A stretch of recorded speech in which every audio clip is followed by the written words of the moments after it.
హమాస్పై Israel యుద్ధం కాస్త Hezbollah versus ఇజ్రాయెల్గా మారింది. కొన్ని రోజులుగా హెజ్బుల్లాను లక్ష్యం చేసుకుంటున్న నెతన్యాహు సేనలు క్రమంగా దాడుల తీవ్రతను పెంచుతున్నాయి.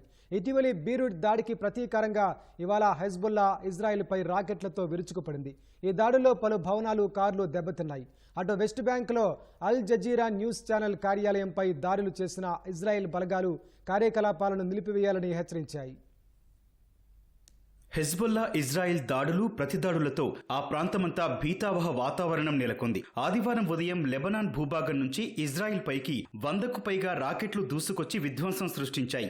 చాలా క్షిపణులను ఇజ్రాయెల్ మిసైల్స్ గాల్లోనే పేల్చివేశాయి. ఆ క్షిపణులకు సంబంధించిన శిథిలాలు హైఫా, నజారెత్ ప్రాంతాల్లో పడ్డాయి. హైఫా, రమత్ డేవిడ్ వైమానిక సైనిక స్థావరాలే లక్ష్యంగా ఫాదీ-1, ఫాదీ-2 మిసైల్స్ ప్రయోగించినట్లు హెజ్బుల్లా తెలిపింది. బీరుట్లో ఐడిఎఫ్ వైమానిక దాడులకు ప్రతీకారంగానే ఈ చర్యలు చేపట్టినట్లు వివరించింది.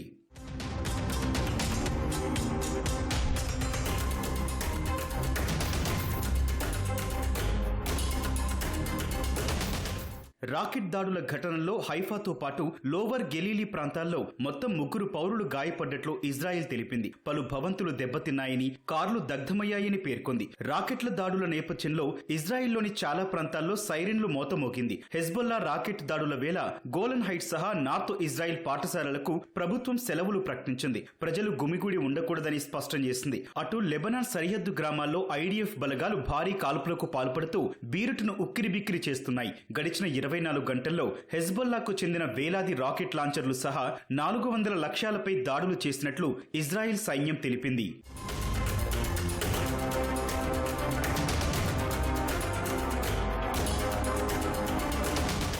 వెస్ట్ బ్యాంక్లోని రమానల్లాహ్లో ప్రముఖ అంతర్జాతీయ వార్తా సంస్థ అల్ జజీరా కార్యాలయాలపై ఇజ్రాయెల్ దళాలు దాడులు చేసి కార్యకలాపాలను అడ్డుకున్నాయి. గాజా యుద్ధం ప్రారంభమైన తర్వాత అక్కడి పరిస్థితులను అల్ జజీరా విస్తృతంగా ప్రసారం చేస్తోంది. ఈ నేపథ్యంలో గతంలోనూ అల్ జజీరా న్యూస్ ఛానల్ పై ఇజ్రాయెల్ ఆంక్షలు విధించింది. ఇజ్రాయెల్ హమాస్ యుద్ధంపై వార్తలు ప్రసారం చేయొద్దంటూ 45 రోజుల పాటు మూసివేయాలని అల్ జజీరా బ్యూరోను సైనికులు ఆదేశించారు. సిబ్బంది తక్షణమే కార్యాలయాలను విడిచిపెట్టి వెళ్లిపోవాలని స్పష్టం చేశారు. ఇజ్రాయెల్ కాల్పుల్లో మరణించిన పాలస్తీనా American journalist Shireen Abu Akleh బ్యానర్ను చింపి పారేశారు. ఈ ఘటనకు సంబంధించిన దృశ్యాలను అల్ జజీరా విడుదల చేసింది.